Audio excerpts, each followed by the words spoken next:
Bonjour Baïnde Koba Congolais. Aujourd'hui nous venons ici après de vous parler par rapport à terme actualité, ce qui se passe au moment où nous vous parlons.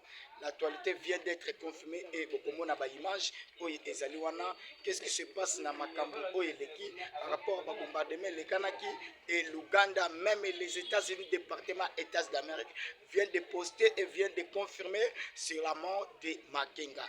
Makenga n'est plus, Makenga il est déjà mort, frappé par bombardement. Mais qu'est-ce qui se passe? Par rapport à quoi? Par rapport, parce que ceux qui va lobby que canon officiellement na bangomoko et que ça la en débandade na ba militaire rwandais oyo bazokoya au niveau pour na ba renverser tendance. Mais au moment où nous vous parlons, l'actualité reste vraiment inattendue et en débandade na kati ya l'armée rwandaise parce que l'actualité est confirmée au moment où nous vous parlons. Et au l'Ouganda avec image à l'appui, l'Ouganda a collé la Sultan Makenga basali ba funérailles lobby. Il y a mort, il y a Sultan Makenga. Et Makenga au moment où nous allons vraiment essayer de topper sa longo na FRDC na ba Black Water na ba Wazalendo parce qu'ils sont en train de faire un travail remarquable. Oyo et bon monieke et M23 tous les administrations, parce que je vous avais toujours dit que depuis ces jours-là, nous surtout les alaki na kati ya un débandade. Mais nini et les kani, likez, partagez et s'abonner pour que vous allez rien manquer natalité. Il y a information. Vous y avez les infos et porte à cabino. Ma information restez branchée jusqu'à la fin. Beaucoup de monde ba oyo to bengi bino oyo to yeli bino information avec l'image à l'appui la mort ya Sultan Makenga, la mort ya Sultan Makenga.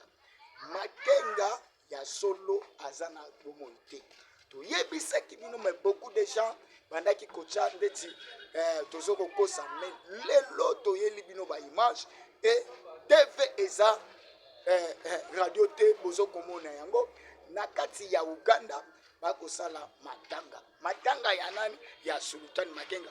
Et officiellement na niveau toko yebisa bino na ba puis stratégique na ba locaux stratégique basali penza otobengi basali otobengi voilà na kati oyo ya Uganda baleli ba mama bakolela bazolela Sultan Makenga à mort. Fachi Santa Tukutombele, Fachi information est tombée par rapport à l'actualité.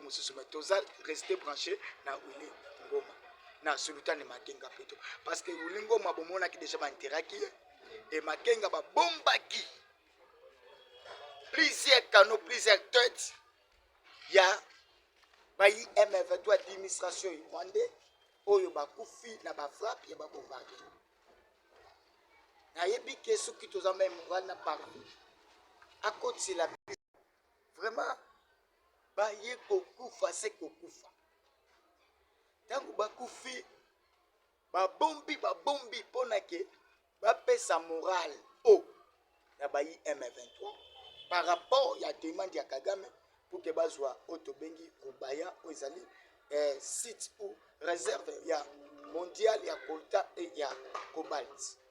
Maintenant na kati na yango bandaki ko booster toujours parce que so ba yebi ke ba pesa of kano keno telle personne ba kofi et koyeba ko sala ke déficit na ba militaire rwandais ou de ba M23 ba ko yati parce que bangonde baza ba menaka ba troupe na front wana mibali.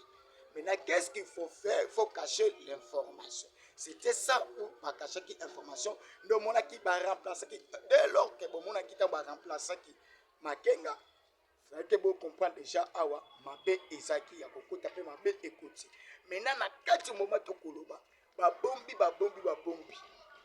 Luganda yemoko aye konosa koloba clair Sultan Makenga n'est plus et basali kutuna ba funéraire baleli ba organiser matanga wana Uganda. Après les ISA département États-Unis, nde ba poster matanga ya Sultan Makenga na bakano officiel ya États-Unis d'Amérique.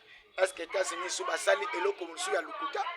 Allez-y comprendre. Voilà pourquoi pour laquelle Doria Kaka na lombangu tope sabino actualité. Et États-Unis a posté na makenga ne plie. Est-ce que États-Unis a kokos? C'est le CISA vient de confirmer encore.